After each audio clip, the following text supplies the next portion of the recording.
Seth Merrin is the CEO of Liquidnet. He's here now with his thoughts on what's really transforming the industry.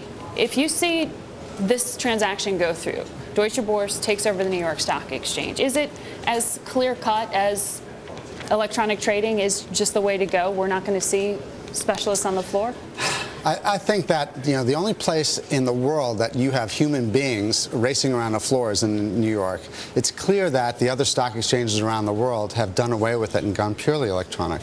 But I'm not sure that that's the reason why the mergers are taking place. And this is the third merger that's been announced in the last couple of months.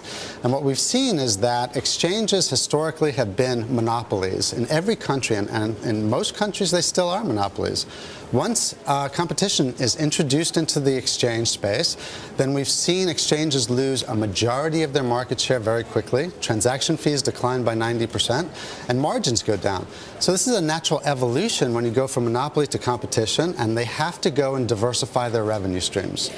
We focus in on maybe the human factor because that's what people can relate to, the trading that they can see. But increased electronic trading is growing in importance. Why? Is it because of the advantages of the high-speed nature? Is it because you've just been able to build a more cheap and efficient model? Well, think about it. Just the advance in trading and the volume that we've grown to.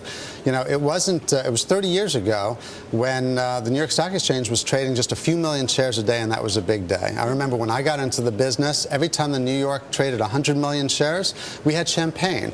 Now we're talking about 8, 10, 12 billion shares a day. How can you do that? You cannot do that in a manual world. So of course, electronic trading has to come in, as electronification and automation is done in every industry. How much of a part of this, though, is that a lot of what's being traded right now is not your standard, your dad's blue chip stock? These are other different kinds of assets. Well, that's the big question that I have. And ultimately, in all of these mergers, is it really good for the investor? And we understand how important it is to maintain a very healthy marketplace, especially the equity marketplace, to create and maintain investor confidence. We saw what the flash crash did to us, and this is the downside of the electronification, perhaps. And that's the defense. Those guys who are specialists on the floor of the exchange, or those who still are the human side, would say you need people to be able to step in when the machines get out of control. Well, I don't really agree with that. What you have to do is you have to control the machines, and you have to have the right protections in place. But ultimately, what we need is... So you don't think they have been? Is that why Well, the flash clearly crash they have happened? not been. And since the United States is the most advanced in electronic trading, then this is the place where we're going to screw up first. And this is the place where the rest of the world has to look to have those controls put into place. And I think the SEC has done a very good job at that. So the New York Stock Exchange is really NYSE Euronext, right? They're a bigger entity. If they're taken over by Deutsche Boerse, they're going to be clearing more and more trades here, but in different forms. What does that do to a business like yours? As we see more and more consolidation, does that hurt you? Well, I don't believe so.